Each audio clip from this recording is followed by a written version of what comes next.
This is the Seahawkers podcast, episode 457. I'm Brandon Schultz, and I am joined by my good buddy, Adam Emmert. Adam, it is the first episode of the offseason officially. It is, and it's going to be a fun offseason, specifically just because of the offensive changes and all of that. And I'm going to try to enjoy the offseason and the hoopla a little bit more this year. Usually this time of year annoys the hell out of me, but I'm going to try to embrace it. Embrace the hoopla. It could be very different in the type of hoopla that we end up seeing. And I don't know if any of the offensive coordinators who have been announced as coming into interview or any indication of it. I'm having a tough time making any general takeaways just by the first three names that we've heard. But I mean, as fans, I guess the main piece of hoopla that we can already embrace is coming to the defense of one of our own, and that's Leonard Williams missing the All Pro team, Adam, not making it as one of either the top two on the first team or the second two on the second team. He is outside and probably right on that bubble.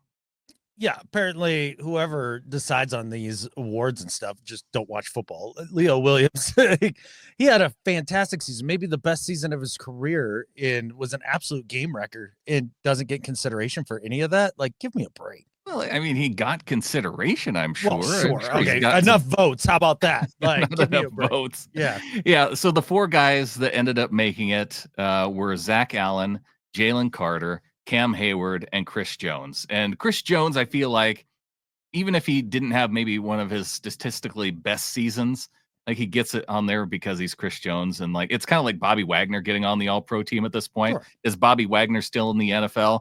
Check box, yes. Okay, he's on the All Pro team. I feel like it's kind of like that with Chris Jones at this point too. But Zach Allen, he had a good year with the Denver Broncos, a really good year. Jalen Carter, Cam Hayward. I mean, those feel like East Coast biasy names to me. Big time. Leo had a better season than Jalen Carter. Like, there's no two ways to split that. And unless we count pass defenses, then Jalen Carter's got him on that. Oh, hooray. Yeah, because that's exactly the stat that you're really looking for when it comes to your interior defensive linemen is how well were they in pass defense? Yeah, how many times did he get his hands up and bat a pass down? Yeah, hooray. But with that said, him and Hayward, I think probably, fine players. I'm not trying to knock them as players. Oh, yeah. I just think Leo's season was that special and should have been ahead of them. Zach Allen, maybe that's some recognition for a team that didn't get a lot of recognition coming into the season and defensively has played good football, and we'll see them again this weekend in the playoffs. I kind of feel like if we had made the playoffs, then maybe Leo ends up making these All-Pro teams and the Pro Bowl and that sort of thing. Could be. Each one of these players is in the playoffs. The other part of it, too, that I wonder is because he finished, talking about Leo Williams, he finished December by getting Defensive Player of the Month. I felt like he finished really, really strong, and I wonder if he had started as strong, if people would have kind of picked up on the type of season that he was having a little bit sooner and then maybe been in consideration for it. Like, they needed to be reminded earlier on in the season rather than just having like one of the best final 8 weeks of the season that I think you could have. Maybe that's it. I'm not sure that he had a worse first part of the season. A lot what Mike was talking about when the stats started to come for Leo is like he's been doing this the entire year, and it's not a position that the stats necessarily follow production.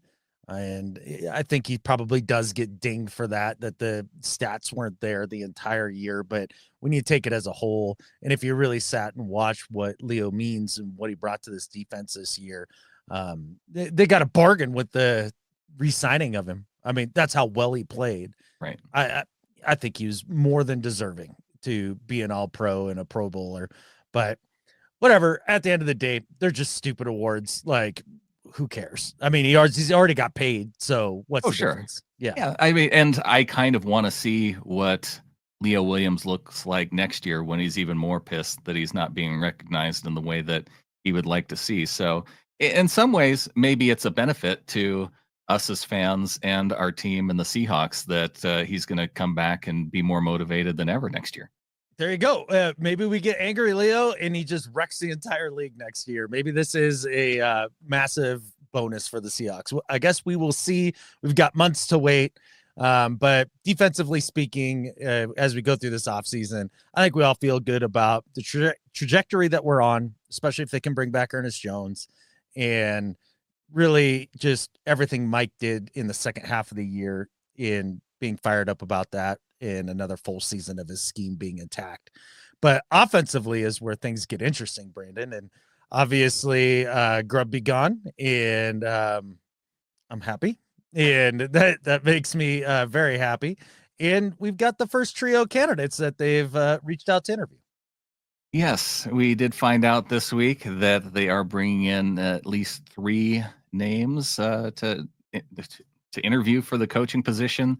It is interim Chicago Bears head coach Thomas Brown. We got to see him just in the final weeks of the season there as the head coach of the Bears, but also calling plays after Shane Waldron left.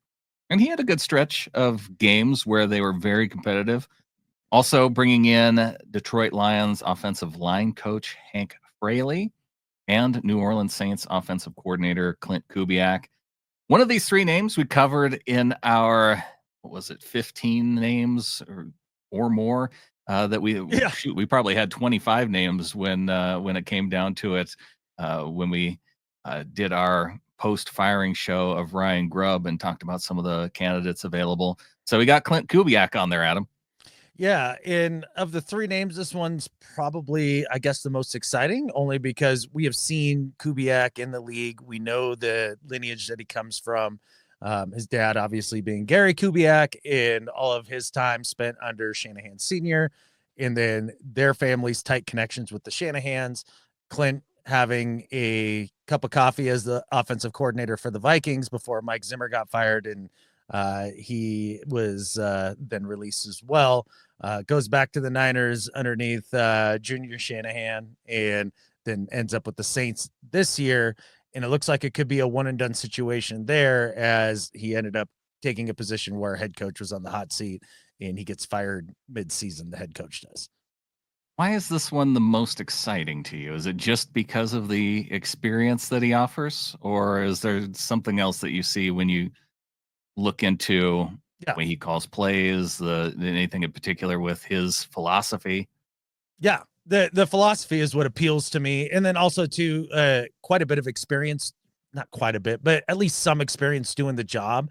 And I think, we've kind of harped at this ad nauseum. Like, we want somebody that has the experience to kind of take over that side of the ball for Coach Mike and really make it their own. And so that's one thing, but the philosophy, I think, is what's exciting. And for me, it boils down to being based in the West Coast Shanahan style of offense, a lot of condensed formations, quite a bit of play action, rooted in that zone run scheme, and really is committed to getting to the run.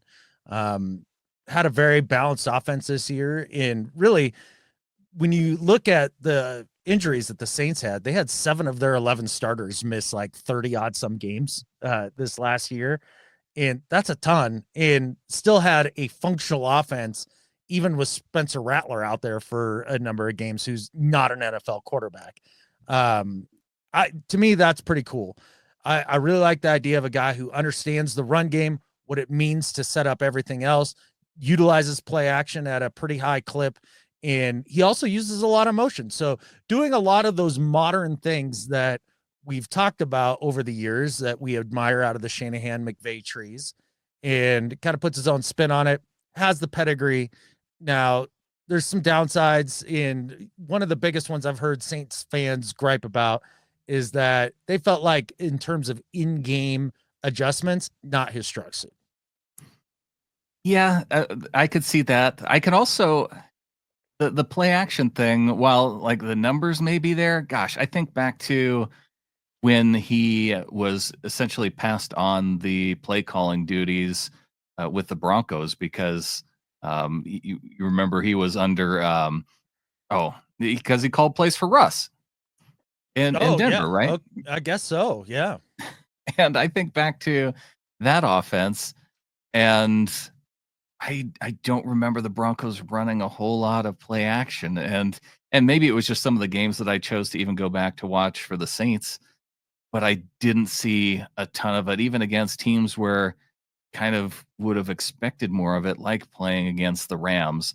That was kind of the one I wanted to see, was exactly how Kubiak handled the Rams defense, with it being one of those teams that I think teams had success running against. And when you look at the yard numbers that they ultimately ended with against the Rams, like the numbers were there, but man, they went through long stretches where Yeah.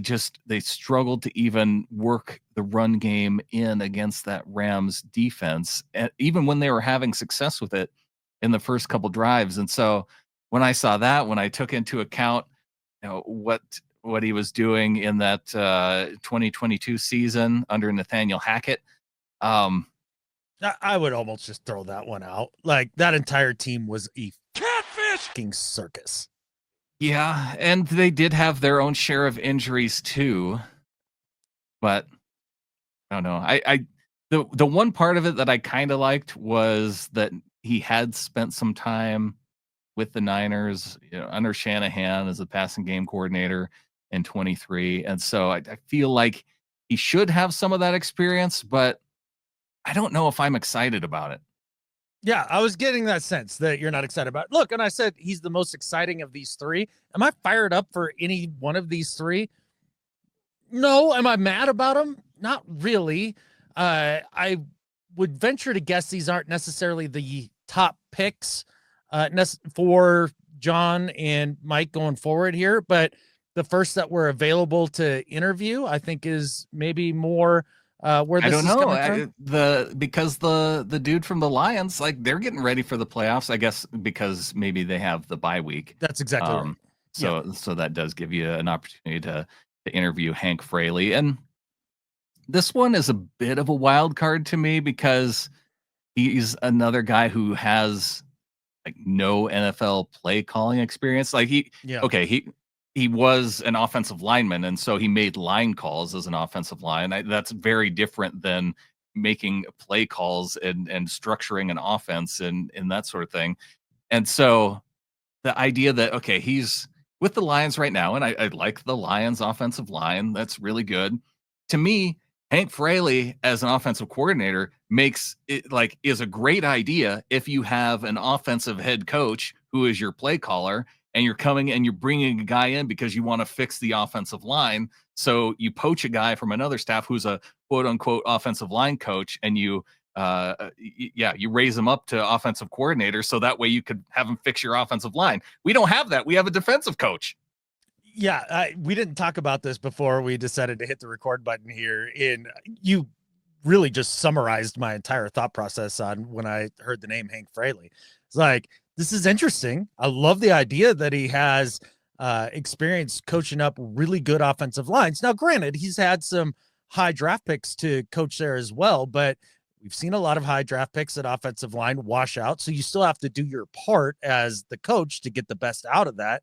I like that he's been around Ben Johnson here for a number of seasons. Could Hank Fraley be the first of the Ben Johnson coaching tree that we talk about that is kind of the next wave after the Shanahan, which kind of getting back to Klint just a little bit. One of my concerns is I do feel like the Shanahan system, for whatever reason, is being figured out a little bit more than the McVay guys at this point. And even when you talk to, or listen to Niners stuff, they're really dismayed at how much it feels as if Shanahan's been figured out in a number of ways.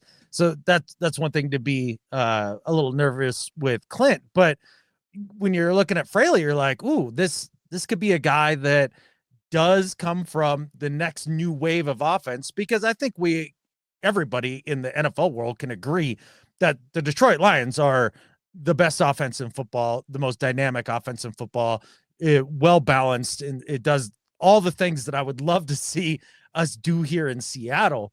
But getting back to your point, we just took a risk of a guy who's never called plays in the league, and now you're going to take a guy who's never called plays, period.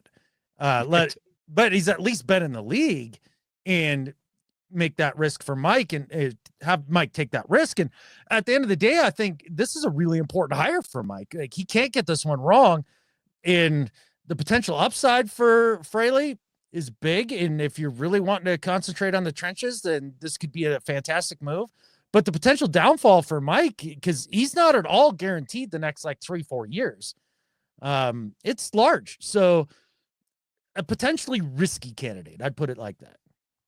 When you talk about how important this decision is, I don't know if getting it wrong 2 years in a row is something that you can really overcome, because then if you're the coach who has fired his last 2 offensive coordinators and people are going, well, wait a second, do I want to go work for this guy when back-to-back years he's canned as offensive coordinator? Like, even after statistically good performance from Ryan Grubb, like that. What did you just say? A statistically good performance from Ryan Grubb? Oh, it was statistically top half of the league for offensive categories, and in what? Anything but running? Points scored. Ryan Grubb's statistical year is not good. I'm sorry. Like that, it's not good. I'm saying how other people might look at it and say, well, shoot, they won 10 games. Their offense was, top half of the league in terms of some of the numbers they put up. Yeah. They put up a crap ton of passing numbers because it's all they did. Right. Yeah. I understand that. I'm just, I think 2 years down the road, people might not look into that with that kind of granularity. That's exactly what will happen. And that's why Ryan Grubb will get another shot. And maybe he succeeds in his next stop if he's more in alignment with whichever head coach that he's working with. But he's definitely going to have to take a page out of Kingsbury's book where, he went back to college and figured out that, I need to value running the football a lot more than I used to. And maybe that works for him down the line. But in terms of Fraley, I love the offensive line pedigree with the guy and a guy who's played it, but we also don't see a lot of offensive line coaches become OCs for whatever reason. It's not something you see a ton of. Doug Marrone, Bill Callahan. Those are the two that jump off the top of my head. Yeah. I'm sure there's tons of others, but not a lot. You're generally finding, guys who, when they played the position, they played at skill position type type spots, like quarterback, like wide receiver, like running back, like Thomas Brown, who was a former running back and found himself elevated to not only the offensive coordinator, but the head coach of the Chicago Bears. And so, Adam, we talked about how having head coaching experience could be helpful for a coordinator and coordinating the offensive side of the ball. This guy, of these 3 candidates, he has the most. He does as an interim. So I guess that's interesting. When I look at Thomas Brown, I think the thing that concerns me and what jumps off the page first is having been the OC for the Panthers and then, eventually the Bears there for a hot second and then the head coach is, did either of those teams get better along the trenches with Thomas Brown? They had bad offensive lines. Was he able to mask that in any way, or was it still just kind of the undoing of his offense? I felt like with at least in terms of when I compared, because the two that I kind of compared in my mind were Thomas Brown and Kubiak. And at least when in the couple of games that I watched of each, I at least recognized the ability of Brown to see a little bit of what the defense was trying to do and make plays to counteract that. And I didn't see that so much with Kubiak. And so in terms of elevating, a particular group on the offense, like the offensive line, I don't know if either I could point to and say yes, because in terms of talent, where he has been, it's been relatively deficient. Like the Carolina Panthers offense, pretty devoid of talent. It was after he left then that they decided to go out and really beef up that offensive line in front of Bryce Young. And then, even going into the season and talking to EJ and what they've done on the offensive line and the injuries that they have, like, he wasn't very excited about putting Caleb Williams behind that offensive line either. And so that's not necessarily his bag, but he did with it what he could. Yeah, and see, that's funny because when I compare Brown and Kubiak in that way, with Kubiak missing 3 of his starting offensive linemen for a good chunk of the season, he still got to a mediocre-ish offense, even without his quarterback and without his top 2 receivers for a lot of the season, 3 of the offensive linemen. Like, I feel like he got more with less than He had a Thomas veteran Brown. quarterback, though, and For Thomas Brown has had rookie which Bryce veteran Young quarterback? and rookie Caleb Williams. Which veteran quarterback, though? Well, Derek Carr. Yeah, who's terrible. I feel like he's at least able to run a functioning offense more than a couple of college dudes coming out like year More than one. Bryce Young for sure. And I would even venture to say that Caleb at this point in his career, a better quarterback than Derek Carr. Like, that's how little I think of Derek Carr, the Saint. Like, I feel like he had some good years there in Oakland, but those years are far behind him. A lot of people like to try to compare Geno to Derek Carr, and Geno's a far superior quarterback to Derek Carr. I don't think that they're in the same breath as all. A lot of people disagree with that. And that's okay. Start writing in the comments. Call me an idiot. That's what you do. I do have a follow-up to some of your idiotic comments and Geno Smith. So we hit it on the last live show, but we'll get to that a little bit later in the email. Oh, that sounds fun. No, actually, it's a good one. You do not, don't worry yourself. It'll be fine. Oh, okay. Well, I was pretty concerned anyways. So I think ultimately of these 3, I would have to go with Thomas Brown just because he's last for me. Really? Yeah. I think he has more upside. Where did you see it though? Like, where has he ever been good? Where's Kubiak ever been good? I feel like he's more at least been mediocre than Brown. Oh, I don't think that's the case. Not this year with the Saints. They ran the ball and they did it pretty effectively for the most part. They were like middle of the league. It wasn't. Yes, exactly. That's all I'm saying. I'm saying Kubiak is a middling guy, and that Thomas Brown to me has been a failure twice. So, with the 2 of the worst teams in the NFL, and so what? The Saints are a good one. Well, he had Russ in Denver. I take that season, I water it up, and I throw it in the trash can. That's what I'm doing with Brown. That's fair enough. That's fair enough. I guess there you go. That makes some sense. That is equivocable, and you're right on that.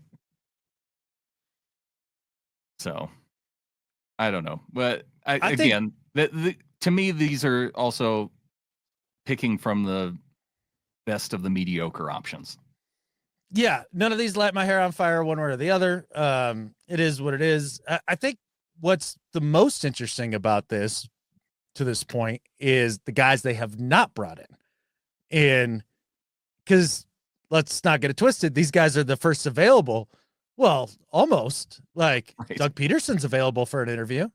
Frank Reich's available for an interview. Yeah, he's been off this whole year. That's right. And look, Frank Reich was interviewed during the season at some charity event or something, and they asked him about coaching in the future, and he said the door wasn't closed. So I know he had said that when he was done with the Panthers, said that it was likely over for him. He had obviously reconsidered that. So just the idea that those 2 guys weren't a couple of the first dudes that you brought in makes me wonder if John Schneider and Mike Macdonald are looking at this and going, yes, I'd like to have an old head to put next to the youth that we have on staff to kind of balance it out. They may be thinking more in terms of let's get more youth and take another bigger swing as they did with Ryan Grubb. And so that makes me a little nervous because those guys are available to interview. And that's why if I'm to take away anything from some of the first names and like you put it, the people who were not called in, it does lead me more toward that idea that the timing of everything, it makes more sense to go with that tear down option. And if you're going with the younger coordinator that doesn't have the experience, if you're looking to reload and go after it next year, I would think you have to get an experienced guy like Doug Peterson, like Frank Reich, like that That to me would make sense if you want to say, hey, we feel like this is a super competitive team. We're going to do it next year. We're going to uh, put all the chips to the table and we're going to go for it. And it's going to start with an experienced guy, like one of those guys to call the play. I was texting back and forth with the executive producer DCH, and he listened to Mike Macdonald's end of the year presser. And first thing he texted me is Mike feels like he's going, talking like it's double down all the way. He does. And it does. That's exactly my takeaway as well from that. And I don't think tear it down is an option. I really do believe that both John and Mike feel like they're right there in competing with the likes of Green Bay, Vikings, Detroit, Tampa, those teams. And they want to continue to go for it. Like the idea, if you prefer the tear it down method, which I know you do to a degree, I or anybody else who's in that camp, I don't think it's happening at all. I don't think it's happening. And that's one of the things that concerns me is in terms of where their mindset is, are they a little bit, I don't want to say delusional. Are they not recognizing maybe where exactly this team feels like it's at? Because when you look at the fact that they had 2 dudes make the Pro Bowl, when they have 0 dudes who are all pro, do they really have the base of talent that they need to go ahead and say, well, within 1 year, we can just make a couple changes and we'll be right back in it and we'll be able to compete for a Super Bowl versus, hey, we took this last year to evaluate. Mike Macdonald looked at we were able to evaluate him essentially with Pete Carroll's same players, and he was able to perform up to the same level as our former Hall of Fame, future Hall of Fame head coach. And look at that. He improved by 1 win. Now let's really work on building this team within his image and what he has in mind going forward. And just knowing that we found the right guy. And now we're going to, tear it down to the studs and work on rebuilding it because we know we have our guy. Yeah, it just doesn't feel like that's at all what's about to happen. And you point not to from Pro the way Bowls they talk, and, right? Yeah, you point to Pro Bowls and All Pros. Like again, I think the voting for all that stuff is skewed. Like if Bobby Wagner's still making All Pros at this point in his career, it's kind of like, what are we talking about? Like, love Bobby Wagner. Yeah, first ballot Hall of Famer, like no doubt about it. Fantastic player, Ring of Honor guy, all-time Seahawk. But right now, at this point in his career, he's not an all-pro linebacker. He's just not. Like, it just is what it is. I mean, he's just an older guy. So I don't put much stock in that. But if you're really looking at the roster, well, how many blue chip players would you say that the Seahawks have? Who would you point to? Well, on defense, it's Leonard Williams. It's Devin Witherspoon. I'd probably put Ernest Jones in there as a blue chip player that you're probably going to end up paying relatively top of the. Yeah, he's right. Like red chip, blue chip, like right in there. Yeah. Yeah, maybe not blue chip, but maybe a purple one. Right. And offensively, you're looking at it and you're like JSN and DK. Like, I think those guys are both like red chip, blue chip kind of guys, right? I think they have a lot of those types of dudes that are like, like almost blue chip, but maybe not quite, or they will be next year, or however you want to look at it.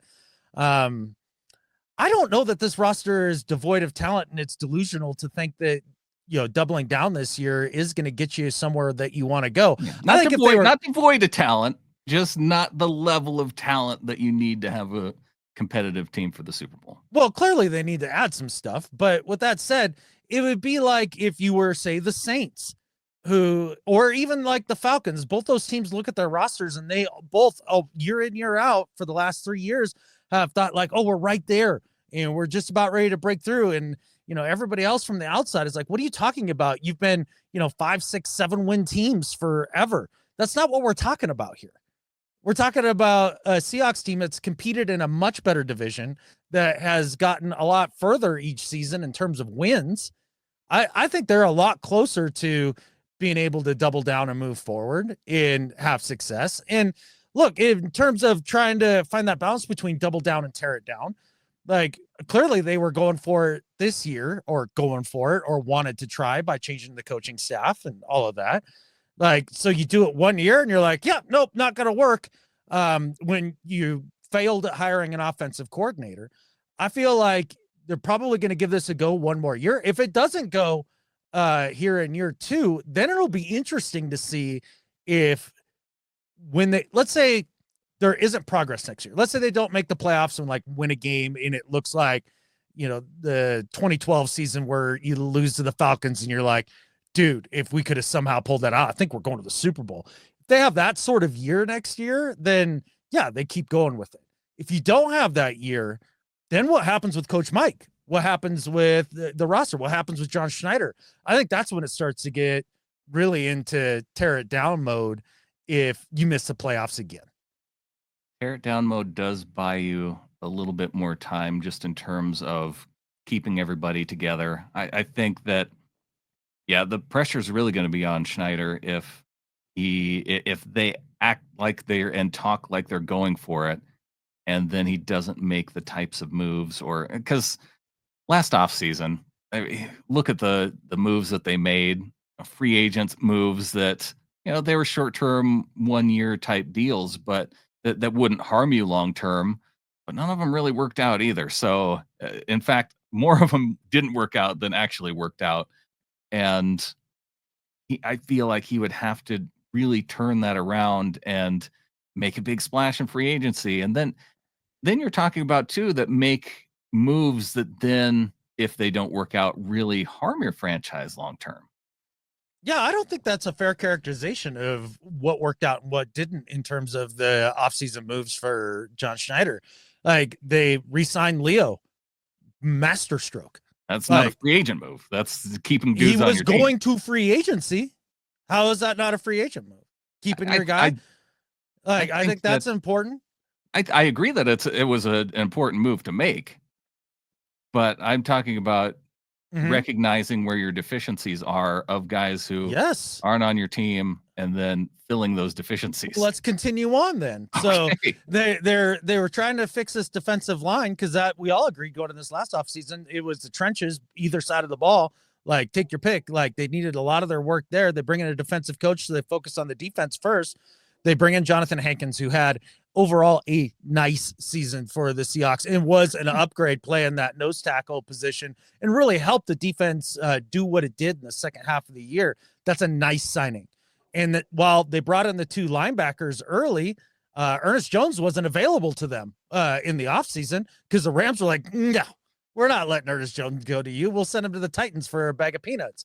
Yeah. And so they go out and they get Ernest Jones in season. Those are 3 key players right there on the defense, 3 starters that he brought in that performed at a fairly high level, if not a very high level, and really helped change the course of this defense over the season. I don't think it's fair to characterize that what John did in the offseason was a failure in that respect. Now, offensively speaking, you know, I'll give in-season John Schneider all the credit. I was mainly pointing to off-season John Schneider. Okay, but if you wanted Ernest Jones and you're John Schneider, he wasn't available to you. Like, what were you supposed to do? And there was another, you were going to go out and sign Patrick Queen, like, and give him a massive contract? I don't think you were going to do that. I mean, would it have been all that worse off to bring back Bobby Wagner and try and keep Jordan Brooks?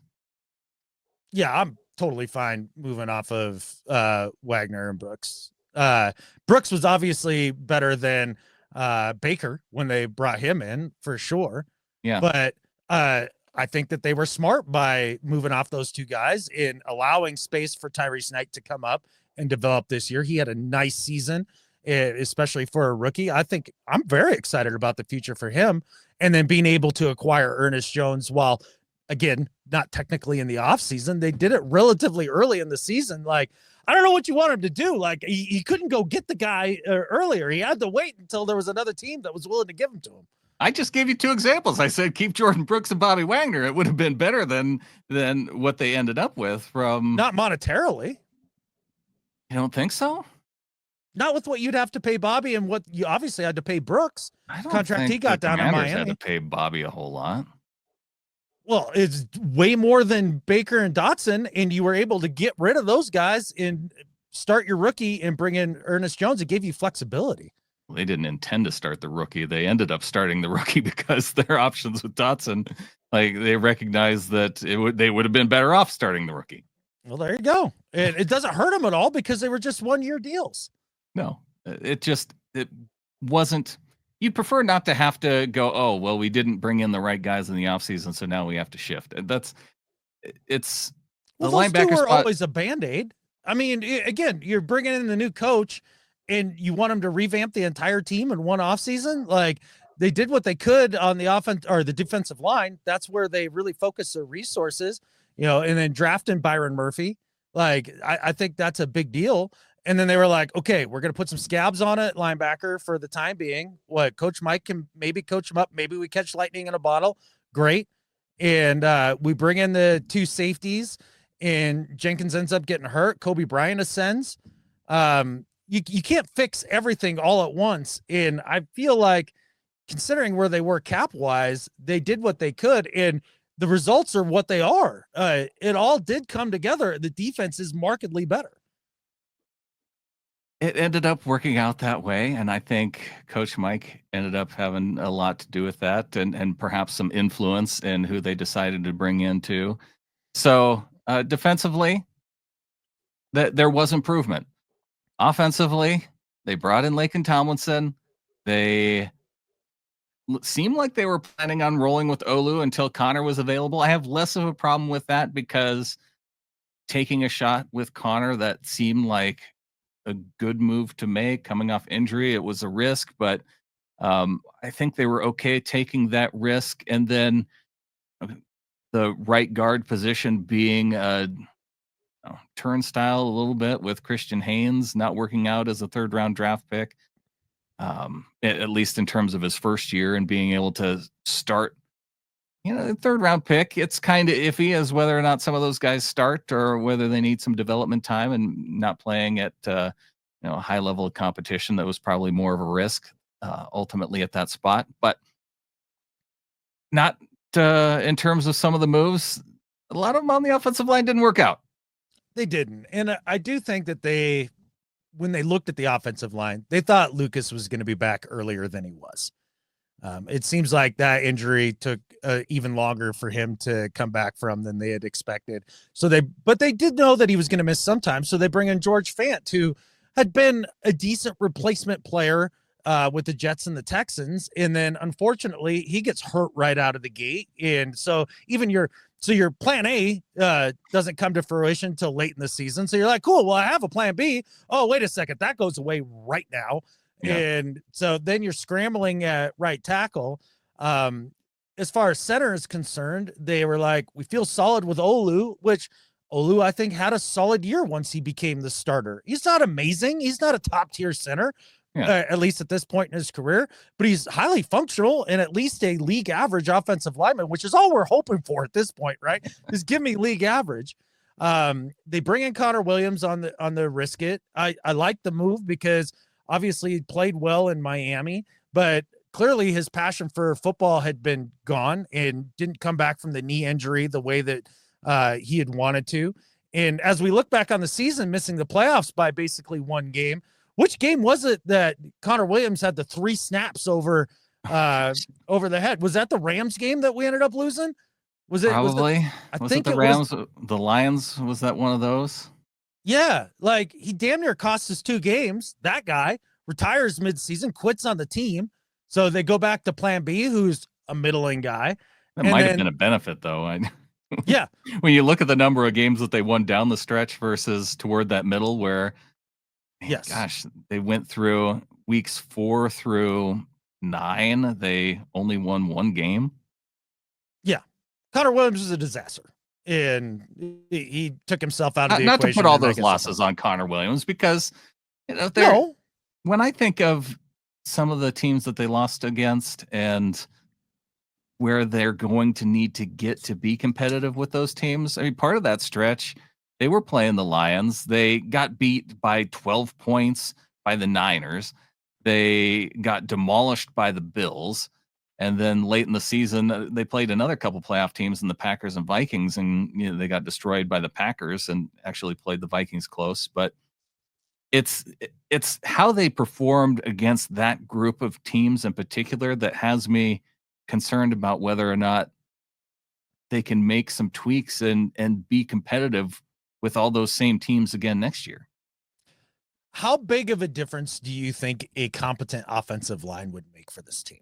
Because that's what your question comes down to. I've been right? saying because that it's every year that it makes a big difference. Haven't we all? But that's kind of the crux of the argument of whether or not they're a couple pieces away or not. Yeah. Because if you're like me, who believes that the foundation of your football team is built in the trenches, and you got one half of the one side of the ball figured out, and the other side of the ball is a complete mess. You've got a decent player in Cross that you can build off of. Lucas is back and look like he could be maybe not as good as he was pre-injury, but still pretty darn good. And Olu, who's a serviceable center. Now you're talking about just having to go out and find two guards, which, again, not the easiest thing in the world. They don't grow on trees. But with that said, it's not like having to go out and find two edge rushers or a premier corner or a number one wide receiver or a top-tier quarterback. They're easier to come by than any of those other positions. So you can go out and do that. And if you have a competent offensive line, because it is the foundation of your team, I think a competent offensive line ups their ability to compete with these other teams to where they're a 12-win team and right there knocking on the door with any of these guys. And then it just comes down to if injuries work out, if your OC works out, and if Coach Mike is the real deal and builds on what he did in his first year, which I think he can. So if the tweaks were, hey, all we got to do is go get a good quarterback and we're there. Right. Or, a good edge rusher in, a starting corner, a top tier starting corner. Yeah. Now it looks a little more daunting. It does seem like the pieces, like when you break it down, those are pieces that would be achievable. I'd like to see an upgrade on the edge at pass rusher. I think that they're probably having, there's probably some upgrades that still you could make throughout the team, even on the defensive side, that would improve them, that would get them to that place where I think that it needs to be. But yeah, it's probably, that's why it's so hard to decide between the tear it down and go for it strategy in the offseason, because it seems like it's so close to the middle that that's the thing, is they're on the plus side of the middle mark, right? But not by a ton. Like, obviously not enough to make the playoffs, but the only double-digit win team to not make the playoffs. So it's not like you're the Saints or, any of those other teams that are, further down towards the bottom, because there isn't a ton of middle class in the NFL right now, right? There's a lot of good teams and then a bunch of 3-win teams that are, 3-4-win teams that were battling out for the number one pick this year. But you probably are the best of the middling teams that didn't make the playoffs.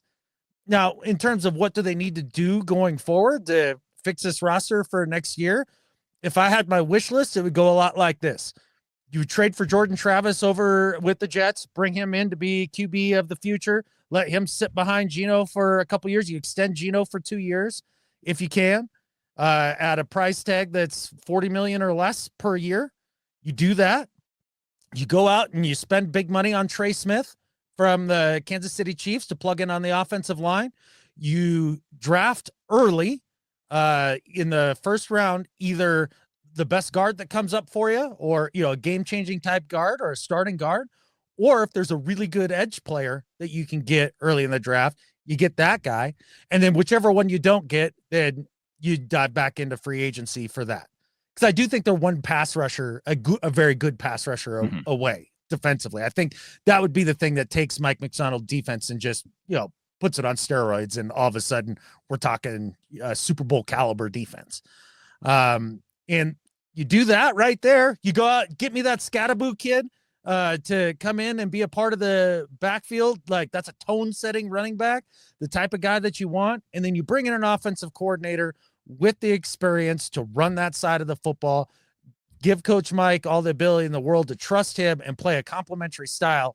And you're right there. Maybe one more corner. One more corner. Look, I like your plan. based on my trust level of what we've seen so far and heard discussed, like I'm like the track record of actually going out and bringing in offensive linemen, not there. Based on the names that have showed up so far of offensive coordinator, it has me thinking that they're not leaning toward experience, so that part concerns me. Yeah. I'm a little bit concerned about how they're going to take the direction and just approach this offseason. Like, I like your plan. Can I put you in charge of the plan making committee? Sure. Yeah. No, I'm happy to do that. And I'm available for consultation. I don't even charge that much. Maybe just a locker room pass, something like that, get a little access, and I'm there for you. But it is all right there for the taking. They can do it. And I do think this is the last year that they can get away with trying to take this roster and get to the place that they want to go. If they don't show some significant progress towards that, like, for example, the offensive line this season, it had to be a wake-up call for John Schneider. It has to be. If it turns out to not be, then, because right now all the people are like, John's got to go. I'm like, gosh, he's done so much good stuff right as the general manager. I mean, it's tough for me to say, yeah, he's got to go. It's not like he's whiffing all the time on first-round draft picks, that sort of stuff. But and I look at the partnership part of it too as being so important. That's why I link together John and Pete just as much as I now link together John and Mike, because it's that pair together that's going to, like, if Mike has that type of influence to say, gosh, John, I know in the past we've talked about guards and trying to be economical, but this really to build the type of football team that I think that we need to build and I want to coach, we really have to be solid in the trenches, and between our left guard, right guard, center, it's not up to the level that I think that we need to be a championship caliber football team. This is really where we need to focus for the team that I want to be its best. Like, if they can have that type of conversation, but I also think that too, that reduces the timeline that John has as general manager to get this right, because all that pressure, like, fans, and they have a say in this, and it's been to the point to where we've seen a lot of it, that it does feel like if he doesn't get this part fixed this offseason, and they're not in teardown mode and rebuild, that if he doesn't get it fixed, then it's the pressure and the spotlight's really going to be on him come this time next season. Yeah, if he doesn't make a real earnest effort to make the interior offensive line, or the offensive line as a whole, a centerpiece for this team, and something that he's willing to really invest in and take some swings, then we get to next offseason and we're in the same exact spot, then I'm on the fire John Schneider bus at that point. Because this is it. This is it. Like, it doesn't, I'm not even saying it necessarily has to work out. Let's say you bring in Trey Smith and somehow he's a total disaster. Like, he's no longer he somehow forgets to play football, even though he was one of those all pros. Right. But we all looked at it when they signed him and we're like, hooray, like a real deal guard. Like, this is fantastic. Then it's hard to be mad at John at that point, right? Because you're like, good pedigree, Super Bowl winning guy. And, we went out, we spent money on it. Like, or an injury happens, and a couple it would have injuries. To be a couple, because you do have to prepare for the fact that you are going to have injuries, right? And I mean, I think LeMaya showed this year that he can be a backup guard, like a guy that you can get in there and he can get you through. All three of the guys on the interior can be backup level players, and then maybe Olu continues. I think Olu's a starter. He's borderline starter. Yeah, I think he's a solid starter. Yeah. Like, he's one that I would prefer to have as depth than, like, but I'm there with you. Yeah. I mean, he's not the weakest link, that's for sure. Oh yeah. But yeah, the guards, man, they got to do something there. And if they don't, then it will be John Schneider's head on a pike. And likely it could end up being Mike's, because there is a very small subsection of the fan base that they already have knives out for Mike. Yeah, I mean, you're seeing, I don't know that he really did anything, and then he hired Grubb and blah blah blah. The more I kind of hear things trickle out through different news stories and stuff, I'm not totally sure Grubb was really Mike Macdonald's pick to a big deal. I know he said he was 100% involved in his presser. He might have been involved, but this felt like a little bit more of John being like, "Hey man, me and Pete have been looking at this dude. Look, he's right here, and yeah, I know he flew down to Alabama, but we can get him back. And there really isn't a lot of other dudes available. Come on, let's give him a shot." And he had to be convinced a little bit. Yeah, I could see that. I think part of it too is just as a new head coach, like you probably have the dudes that you've competed against and competed with, and so you have an idea of the name. Well, and shoot, Ryan Grubb could have been on that list too, because him watching Michigan play the Huskies and see some of those things, like he could have been on the list for him. So I find it interesting though that a lot of people are like hopping on that quote of his about being 100% involved.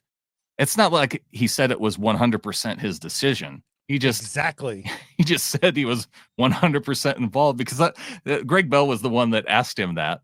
And it was kind of, he responded to it like as if it was kind of a weird question, like how much more involved are you going to be in the selection of the offensive coordinator? And you could tell that trying to process, it's like, well, how can I be more involved than being in all the meetings and throughout the discussion? Like, yeah, of course it's 100%, because what else am I supposed to do other than be in the meetings and picking the guy and making this decision with John? Like, what more could I do?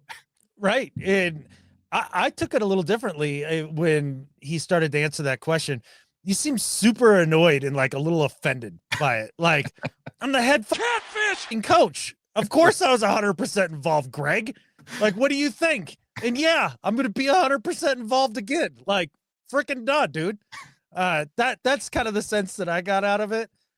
Even though Mike's a very nice and even keeled man to the reporters and all that, but it's going to be an interesting hire. The one thing we didn't talk about, Brandon, in terms of kind of the plan going forward is, I mean, I think we both have made our feelings known about Geno and wanting him back for another season or two. Yeah. What about DK? Where are you at on that? Because he was one of my studs and the teardown guy. Yeah. Okay.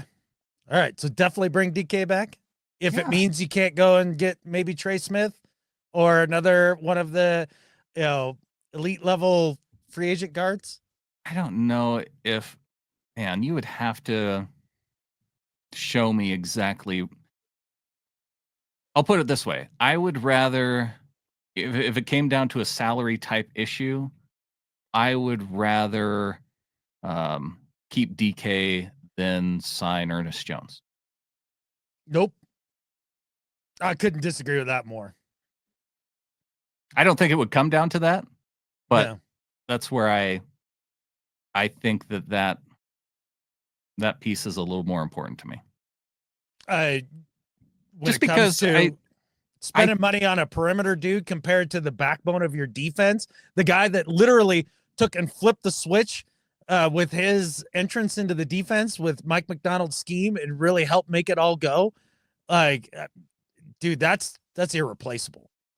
It's not irreplaceable. I think that if you look at what Mike Macdonald did and picking Tyrese Knight, you say that, okay, we can find a young linebacker in this draft. I don't know what the linebackers look like in the draft. So that might be sparse. That might be part position. Of what plays into the position. But generally you can find, I think there's linebackers available. And if he has that kind of, like Pete Carroll with knowing defensive backs, if he's that kind of guy with linebacker, then I would rather try and get value from that position rather than try and replace what you have with DK. It's so much easier to get value at the wide receivers position.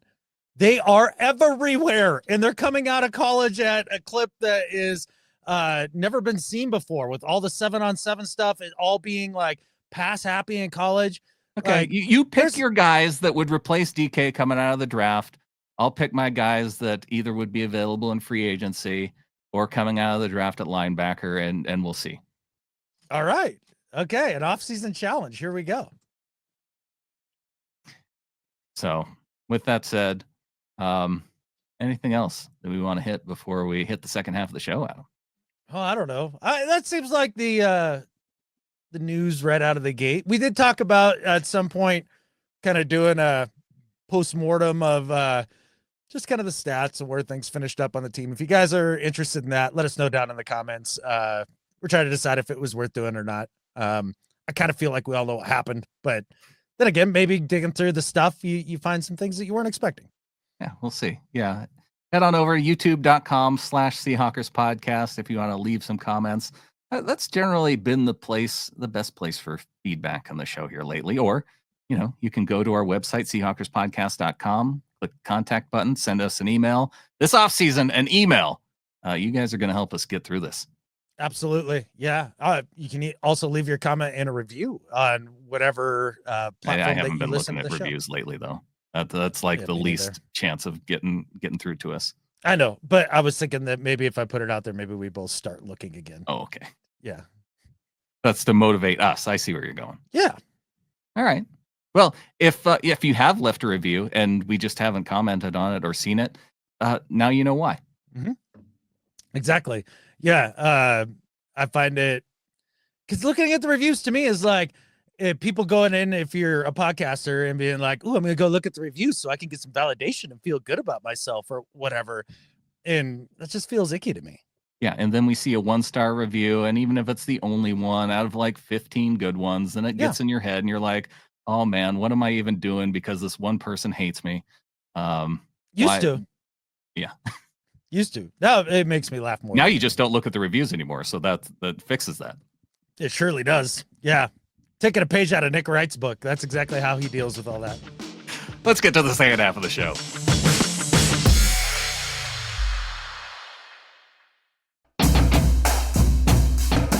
Getting into the second half of the show, Adam, part of this and it being the off season, we can look back on some of our former head coaches, our former players, and see what direction they might be going.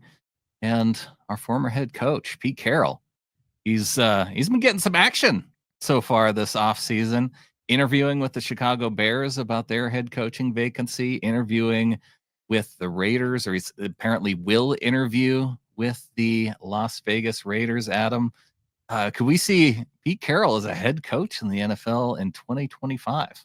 I genuinely hope so. Pete definitely deserves another job if he wants to have one. I think he has the energy for it.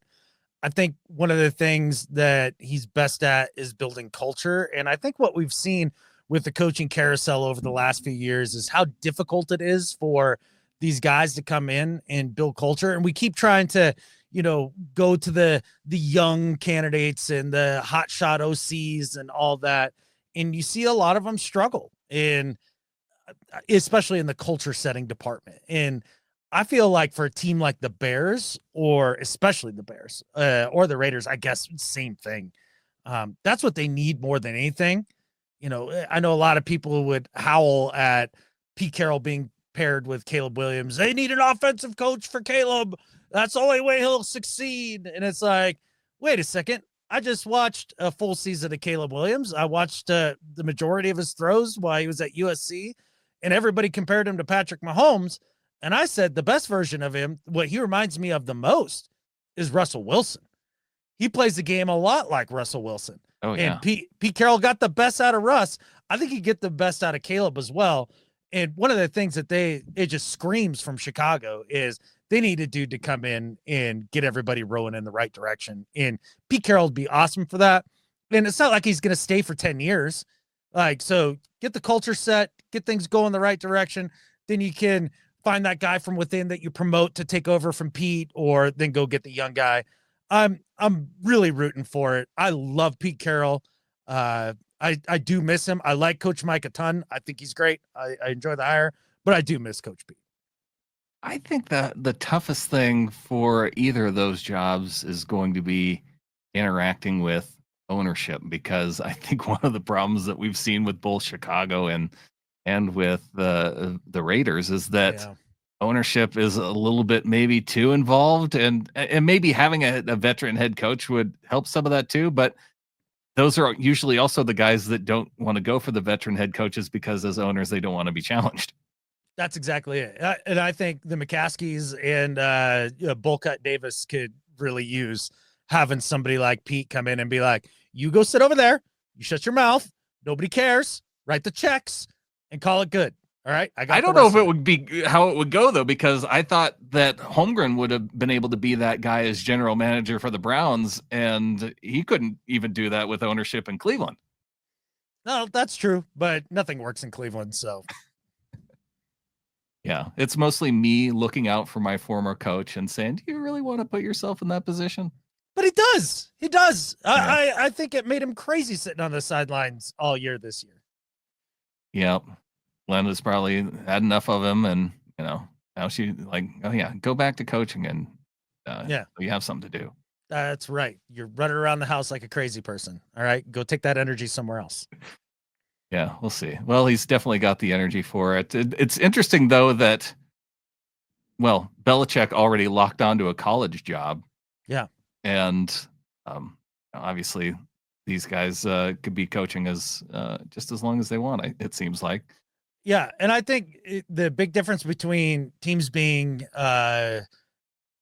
willing to bring in somebody like Pete in comparison to Bill was when you bring in Bill Belichick, you're bringing in the head coach and the general manager. I would be hard pressed as an owner to believe Bill Belichick when he says he could play nice with a GM.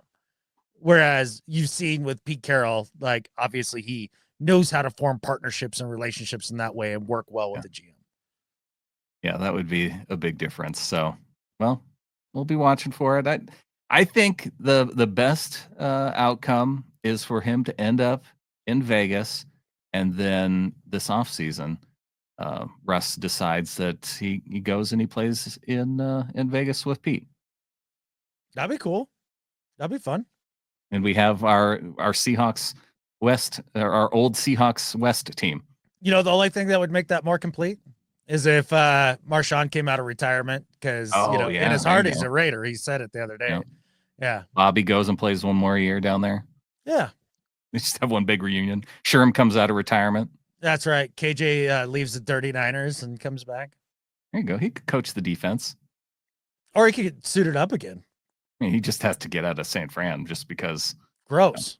It's gross. Yeah.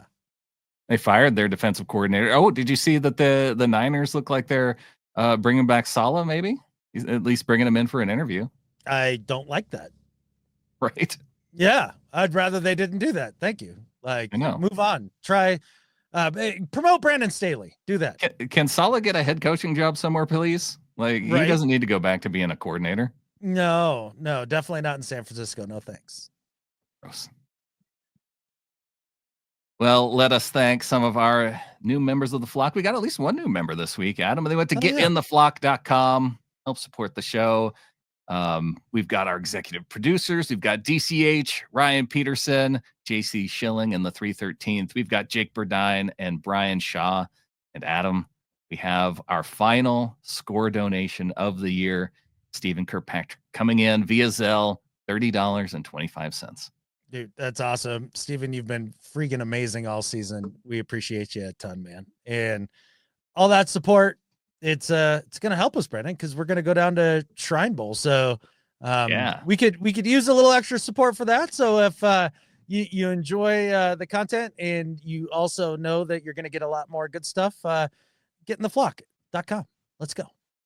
Shrine Bowl should help us to get some interviews and meet with some potential college prospects that are going to be coming out in this year's NFL draft. So, yeah, it'll be fun to go down there, interview some prospects, and that'll be some extra content for the show. So, because you guys have supported us and continue to support us well, and going into the off season, it helps allow us to do more and do things like this that we've never done in the past. That's right. Trying to step it up a little bit.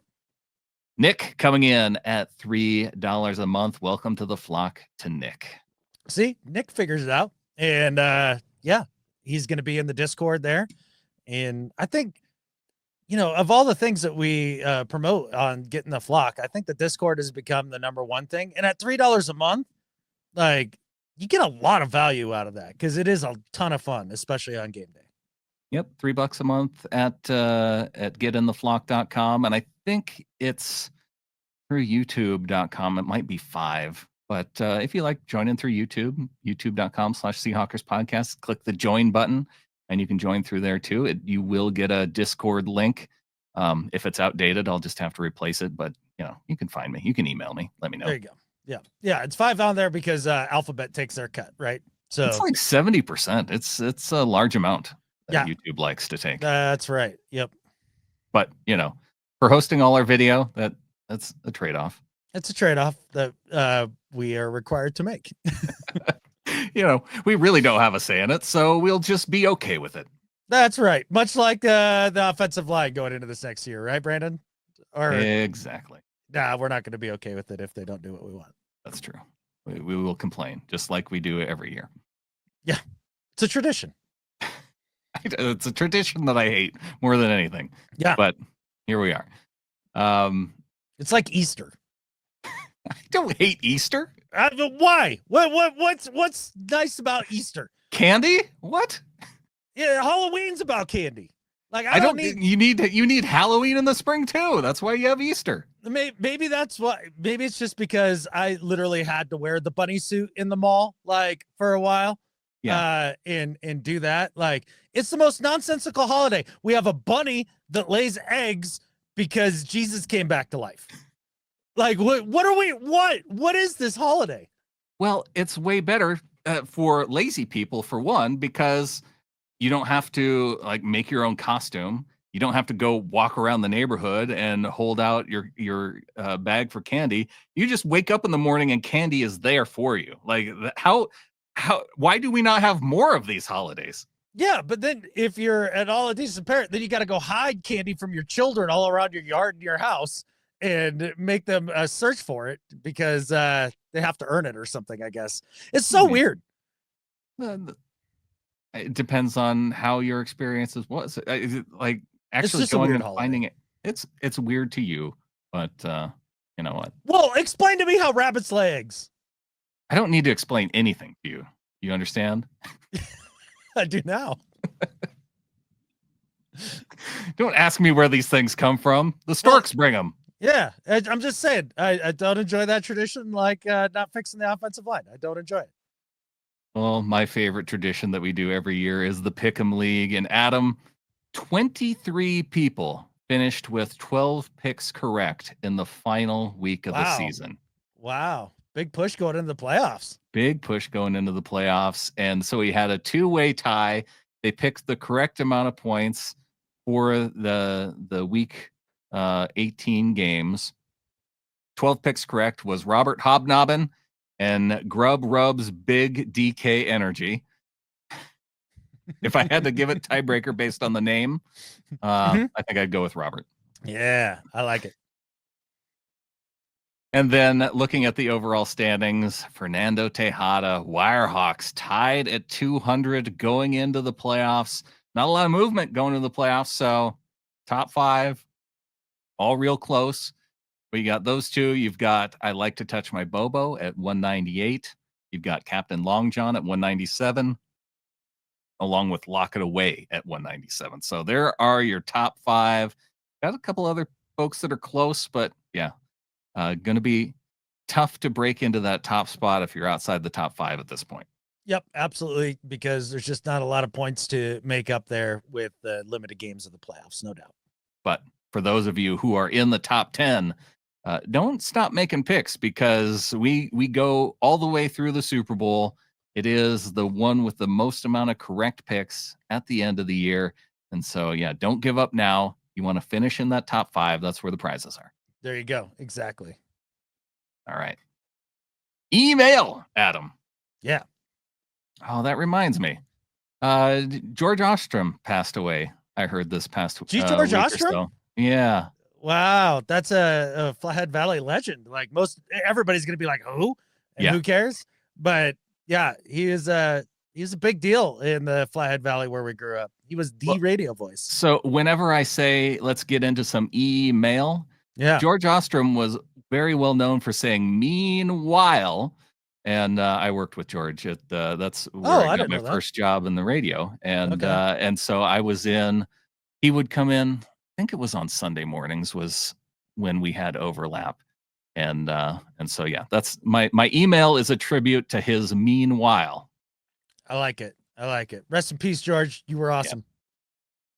John from Ashland, Oregon writes in, says, Adam, thanks for the great response to my incredibly negative Gino email. I want to apologize for speaking in such extremes, mainly to Gino for saying he shouldn't be a starter, and also to you that I lost respect for you. That's catfish. You convinced me that it is hard telling, not knowing. Gino is currently an upper mid-tier starter, and if we could fix the rest of the offense, we may see him take the same big step forward that Baker took this season. So let's draft O-line with our first 2 picks and ride with Gino for 24 to 34 million. Go Hawks. Passing TDs, don't win Super Bowls, controlling the game, running the football, and kicking catfish on defense wins Super Bowls. Thanks for such an awesome podcast, guys. I will never doubt you again. Go Hawks. P.S. Catfish the Rams. Yeah, forever, John, for sure. Well, one, I didn't take it personal, John. I didn't. So, but I do appreciate the apology. It wasn't necessary in any way. But yeah, look, I think there is room for people to doubt what Geno Smith is. I can get it. I do get it. But I just feel like if you look at it on just a little bit deeper level, you understand what we have there in just what he's playing through in terms of the pieces around him in the coaching. So I'm glad that we totally agree, though, that you got to control the game, run the rock, all that stuff. There's one thing that John said in the previous email, too, that I was kind of curious what your thoughts were on it, because he said that Baker's ceiling is higher than Geno. And I feel like they're kind of Sam Darnold, Baker, Geno. I feel like they all kind of have the same ceiling as like they can they might be able to win a Super Bowl, and they'll probably win one if they do win any. Yes. Okay. Yeah. Yeah, exactly. That's exactly how I feel about it. Very highly capable. They're all in the Matt Hasselbeck bucket for me. Yeah. Like really good, can definitely win you a Super Bowl if you put the pieces around him. But Patrick Mahomes, Josh Allen, Tom Brady, Peyton Manning, they are not. Yeah. You need to be elite in other places on your team. Yeah, exactly. And, would I love to have, one of the, former quarterbacks I just mentioned there, Josh Allen, all that, right? Yeah. Yes. All day. Please sign me up for sure. It just, how many of those do you get in the history of a franchise? It's just, Lamar was practically available a couple years ago, wasn't he? And it seemed like the whole league just kind of stayed away from him. Yeah, the injuries with his style of play, and I think too. I mean, we're kind of seeing still with his playoff record that maybe some of that is warranted to a degree. Yeah. But it's not easy to find these guys. Now, again, Lamar was available when he came out in the draft and was drafted with, I believe, the last pick. The pick that we traded away. Yes. Yeah. So. But with Russ on the team at the time, that would have been a pretty bold move. Although they scouted some quarterbacks, I feel like, I mean, if you're a team that's competing and contending and a future quarterback comes to you, somehow you end up with the 5th pick. No, you don't draft the quarterback there at that time. You can do things with that 5th pick to get you over the top and maybe win the chip. If that guy comes to you at 20, 27, 32, then I would say then you probably do pull the trigger on that guy. I think that's part of the reason why we're hearing a little bit of this fishing expedition from the Vikings with JJ McCarthy and floating it out there and saying, hey, if you're in the top 5 of the draft and, obviously there's only maybe 2 quarterbacks that you go after. Hey, if you got a top 5 pick, then maybe we're open for business. I feel like that probably it would have to be a pretty bad franchise to take advantage of that. And maybe a team like the Giants is one of those bad franchises that would go ahead and do that. Yeah, and that stuff never seems to work out for him either. So then maybe the whole idea is a bad idea to begin with. I just feel like if Sam Darnold had been there, if this was year 2, right? He'd signed a 2-year deal. First year he was decent, but not amazing. Let's say he had a Geno year this year. Yeah. Decent, not amazing. And then this year he had the year that he did. Then I think at that point you're trading JJ McCarthy for sure. If you have the situation you have now where he's been good for a year, and honestly, a lot of his playoff performances here will probably dictate a little bit of this as well. I'm not trading away McCarthy at this point and just being like, oh yeah, Sam Darnold's our dude for the next 5 years. No worries. It seems like it would have to be, and that's why I feel like it's more floating it out there to see if anybody's going to bite. Because if anybody is going to give him a huge haul, then they should probably go ahead and do it and stick with Sam. Yeah. And then try and get one of the, another blue chip type talent player to add to that team to run back for next year. But I think if you're the Vikings and somebody gives you the type of offer the Niners gave to get Trey Lance, like maybe you do it. That's what I mean. That's why I feel like they're floating it out there for that reason. Yeah. If a franchise is willing to do something wild like that. Just dumb. Right. Yeah. When these teams are terrible drafting quarterbacks as a whole. And then it gives us an opportunity to talk about it and say, oh, well, maybe would they do it for the 16th overall pick? And the answer to that's going to be no. Yeah, not a chance.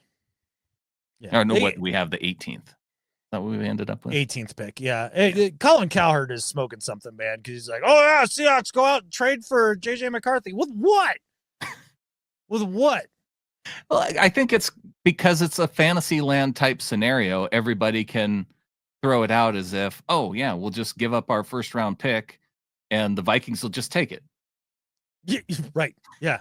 Which they have to say be yes, something that makes sense for them. Because I think even, again, if it's just a mid-round, first-round pick for the Vikings, I feel like the value's there to have them as a backup in case of injury.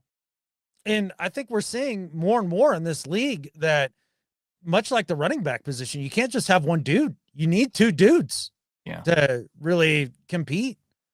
So.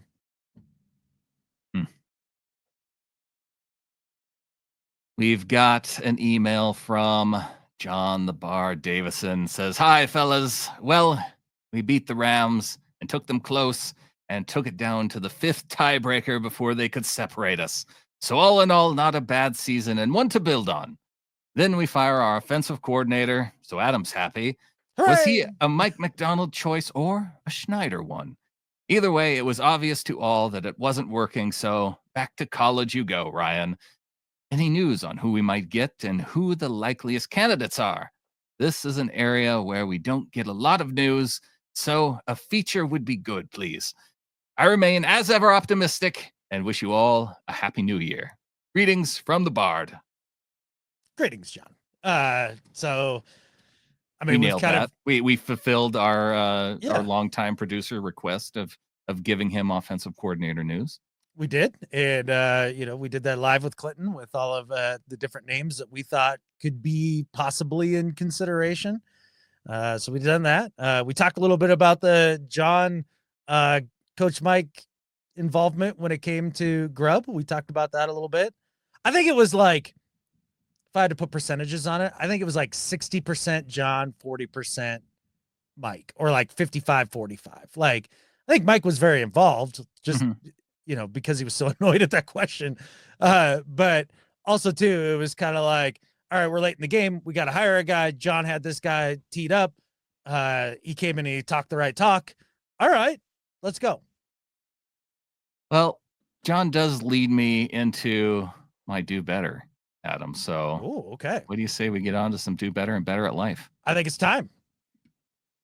As John points out, we got down to the 5th tiebreaker before we could separate the Rams and the Seahawks. And can I tell you how much of a bullcrap tiebreaker strength of victory is? Like, Sure, yeah. we've never done strength. How many times has it even come down to strength of victory before using that as a tiebreaker? It wasn't even, it's not even like a traditional tiebreaker. Do you know what it used to be when you get down to that point Strength of of breaking schedule? ties? It got down to points allowed versus points given up, which to me makes way more sense Yeah. because as I pointed out, going into the final week of the season, we made the Rams the only playoff team to be in there as one that had given up more points than they had put up on the scoreboard. And does that not make way more sense as a tiebreaker than strength of victory? Like we were going down and measuring like 17 different games that we needed a certain outcome to go some one way or another for it to align when the outcome should be relatively easy. Did you score a lot of points? Did you keep your opponent from scoring points? That should be the freaking tiebreaker. NFL, why did you ever change? Do better. Absolutely. What we're talking about is point differential, right? Yeah. At the end of the day. And when I'm looking at matchups, when I'm doing predictions or anything like that, point differential is a big number I look at because I think that that's something that shows you, like, is a team just eking it out all the time? Like, are they bad on one side of the ball? All that stuff. And I think that that's much more like what is strength of victory anyways in compare is that different than strength of schedule? Do I have this wrong? I think it's different from strength of schedule in that it weights out the different wins. So were the teams that you beat stronger team? I can't even make sense of it. Yeah. It sounds like one of these new age stats that like kind of sound good on the surface, but in practicum don't really work. Like QBR. Like, okay, the only way that I could kind of rationalize it in a way is that did we have the fourth place schedule? Did we finish in fourth place last year? So we had, I don't know. We did not good finish in fourth opponents. place. Okay, third place. It wasn't fourth. Good. Okay, third No, place. it's third schedule. place. Yeah. Anyway, Cards were worse than us. Never forget the cards were always worse than us. Oh yeah. So the Rams had a more difficult schedule. So I don't know. Maybe they beat more stronger teams overall when it came down to it, but they got like the point differential thing. I don't know. I can't get over that part of it. Yeah, it's gross, but it did help lead to the jettisoning of Grubb. So maybe it's a good thing overall. If it was philosophical differences, I feel like that was a decision that was probably already decided on whether or not. Now, I guess if you were to go through the playoffs and you go on an amazing run, and let's be realistic, I don't know if that necessarily would have happened because the first really good team that we would have beat would have been the first. Yes. So, yeah. No, I'm with you. No, I don't think that probably would have happened. It seems like that this had been brewing for a number of weeks. I guess it all just depends on how much stock you put into Corbin Smith's article on SI. Yeah. It feels right. Yeah. I think it feels very right. And, just kind of reading through that article, just seeing how it really kind of came to a head in Chicago. And it's just like, yep, that definitely feels right. Or was it the first Rams game that he was mad about the time management? Not being able to bleed out the clock a little bit. The Vikings game. Yeah. Time management. Yeah. Yeah. Yep. I think coach made the exact right decision here. And look, I've seen a lot of comments being like, it's just unfair to Grubb. This is a performance league, man. He didn't perform. Like, right. I don't know what you want when not only that, but he didn't perform when, at least at the skill positions, like has a pretty loaded offense and then actively worked against his weakest unit the entire freaking year. Like when you do that, that's a fireable offense. Like when you're not even trying to put the offensive lineman in the best position that you can, when they're the ones that need the most help. Like, I don't know how you keep your job. Do you just want to make Ryan Grubb your do better on the way out the door, like to stomp on him? And because I feel like that's where you're going with it. No, actually, I had two do betters in my head loaded up, and I wasn't sure which one I was going to go with because one was, and because I'm going to go with the other one. The one was, I just think the way that the Patriots did Mayo was dirty. And even though I just said it was a performance league and he didn't perform and all that stuff, but the Patriots, like, they all knew they were tanking this year, right? They went out and they drafted Drake May, and they're like, this season's gonna be awful. Well, and then speaking it was awful. of coaches that do the exact same with the coach that they had before him, he took Bill Belichick's team that was, 4 or 5 win team and went out and won 4 games. Right. And Drake looked okay, and he was starting to develop him. Like, this was their plan all along, and then they just, fine, I'll just make this my do better. This was their plan all along that they've been saying for years. Oh yeah, it's going to be OJ Mayo. It's going to be OJ Mayo. And then he goes in there, he does the job for a year and is on a learning curve. And you put him in a terrible situation, and you get a terrible result. And at the end of that, you go, nope, sorry, you're gone. Like, that's just insane to me. And it's all because Vrabel looms over the whole thing. Right. And I think this is a poverty franchise move. And at the end of the day, Robert Kraft and the whole Kraft family, you're about ready to enter another poverty stretch for what has historically been. Let us not forget, the Patriots have historically been a poverty franchise.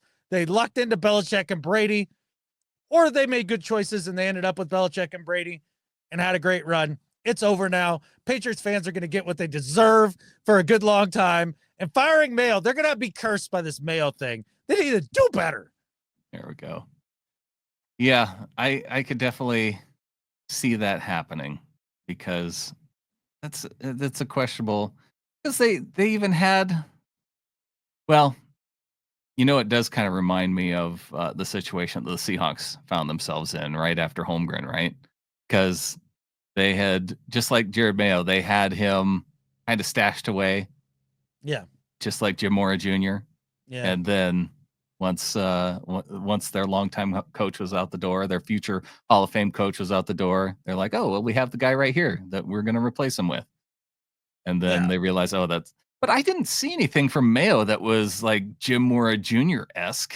No, that's the thing, is like Mora was an abject disaster. A lot of people complain about like Mayo's time management and just all that stuff and just lack of creativity and nothing looked good. And it's like, they have literally nobody. Like, I don't know what you expect. And some people say that's talking out of two sides of my mouth with Grubb being fired in just 1 year, but it's not like he had literally nobody to work with. Well, maybe we can continue some of the Grubb discussion because it is part of the reason why Mike Macdonald is my better at life this week.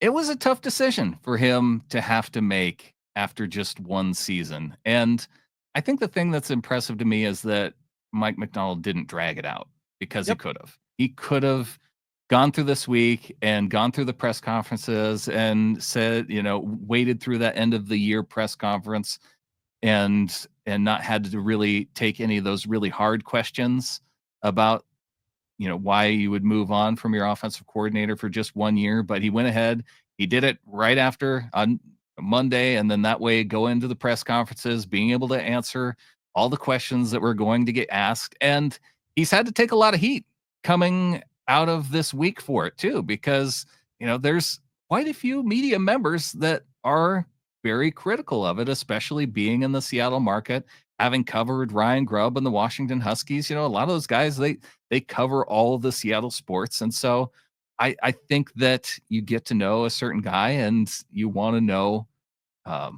and it makes it, I think, a little bit easier too, to be a little bit more critical when, you're so, tied to the person and the personality. And that could be really hard. So, but then not only that, I mean, Mike Holmgren came out and was very critical of the move too, because, and really, I understand from Coach Holmgren's perspective too, that why he would be critical of it. And one of the things that he said was that he really took it personally as far as guys having to move with their families, and that he also took kind of some personal responsibility into it too, that if he wasn't getting what he needed out of one of his coordinators, it was kind of up to him to be that person to get that version of the person that he wants. And I think that maybe that's a little bit of a difference too between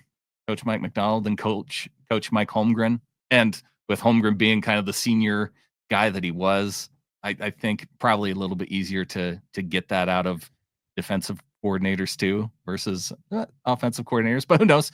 Anyway, I understand the perspective though from Coach Holmgren, and that you'd like to see your head coach get what they need from their offensive coordinator. But at the same time, if you recognize that it's not going to work out, and maybe with Coach Mike Macdonald's leadership style, it just wasn't going to work out.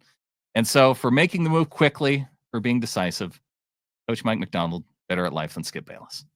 Yeah, no, I agree. There's been a couple things that I think Mike has shown some strong leadership in, which I feel like this decision to just get rid of Grubb right out the gate shows good leadership characteristics rather than what Mike's pointing out of, well, it's up to you to get the best out of the guy. Also too, like you look back, getting rid of the linebackers midseason, bringing in Ernest Jones, starting Tyrese Knight. That was a huge ballsy move at that point in the year. And when he sees something that's not right and is not going to get right because the guys are either incapable or unwilling to do it, see you later. And I think that's great. I think that'd be the hardest part of the job for me, is being that cutthroat because of the families that Holmgren's talking about and all of those things. But yeah, at the end of the day, if you have an employee who is defiant, which again, depending on how much you believe of Corbin Smith's article there at SI, like, how are you supposed to get the best out of the guy when you say, do this, and they go, yeah, no. Right. Yeah, if it's borderline insubordination, right, then that's a move that you have to make. And that's one of the things that I didn't hear a whole lot coming from the people that were critical of the move. And maybe that's because they don't really put that stock into that potential insubordination aspect of it. Well, let me put it to you like this. Holmgren says, well, you got to get the best out of the guy. And if it's just a philosophical difference, well, at the end of the day, it's a results driven league. And we all watched this season unfold. How many times did Mike get on the podium and say, we got to run the ball more. We got to do it. And then when asked, like, how do you get good at it? He says, yeah, by doing it. And Grubb says, well, it's hard to get to our stuff, and I don't really know. And it's all circumstance, and gives you a word salad answer that, I mean, I guess it's not nonsense, but it might as well be. Like, at the end of the day, you watch the insubordination in real time because Mike's telling you, do this. He's even saying it in front of the media. Right. Like, so I can't even imagine what was said behind closed doors, and then you still don't do it. I'd send your ass packing too. I mean, it makes sense. I just, without knowing exactly how it played out, like, it does feel like, though, if any of the conversations that Mike Macdonald's having with the media, like, generally it's all things that because there were times where he's asked questions and he was saying things that I feel like he would couch it in terms of, he's already said this to the players and here he's telling the media. So it's not like a secret.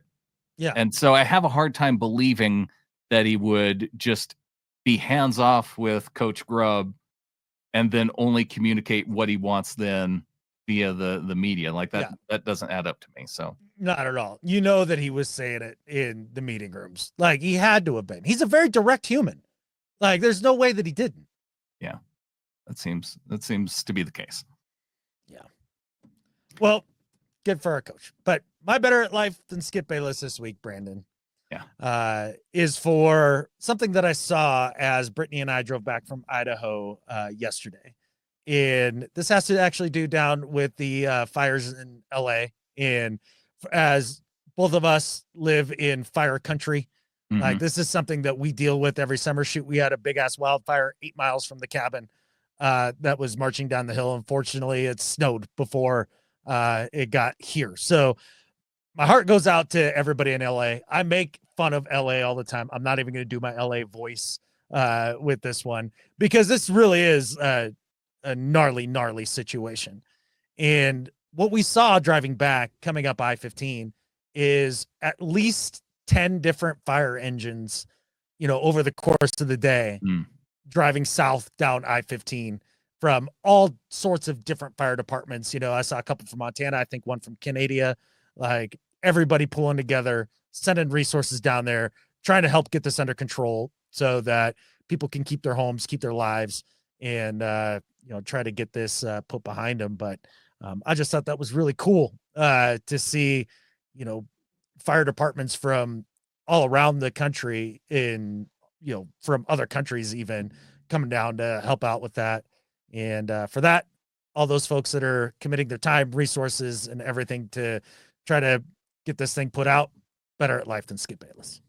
Yep. Big shout out to the firefighters. Big shout out to the NFL for moving the game to Arizona so Cardinals fans can go and cheer on the Vikings and drown out the any of the LA fans that might have made the trip. Yeah. After like a secondary after the thing, do better. Every Rams fan that's whining about the game being moved, like, do better. Come on. Crybaby that stuff. I think the do better that makes a lot of sense to me, though, is the moving it to State Farm Stadium after State Farm apparently canceled like 70,000 California insurance policies this year. I did not put 2 and 2 together on or that. Not canceled. They decided not to renew. Yeah, they dropped. Yeah. That's happening everywhere. I don't have fire insurance here. Nobody's insuring me. In this tinderbox. No. But that's also why you don't live in a $2.5 million home. That's exactly right. If my little plywood box here in the woods were to be wiped off the map tomorrow, it's kind of like, sweet, now I get a do-over. I can build something nice. I'm building into the ground, baby. I'm starting this summer. Hobbit house. Here we come. It's going to be like a little hobbity, a little earthshippy, a little modern. Yeah, it's going to be sweet. I always like looking at those. That's of the things that I think are kind of fun to look at online, or because there's people that have done that, have built their homes in, kind of into the side of the ground and made Hobbit house type things.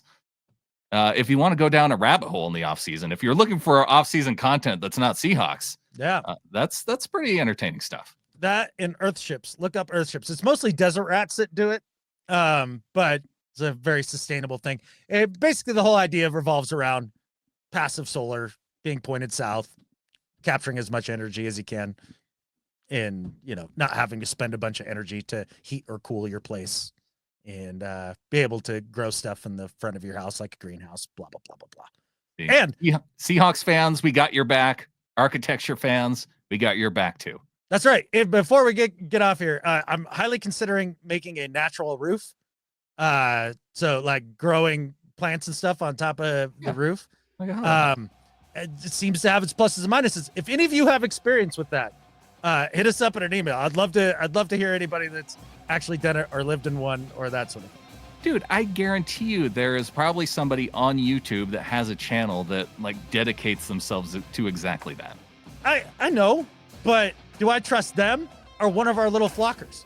I think we know the answer to that. And I think with that, there's only one thing left to say. Go Hawks. Go Hawks.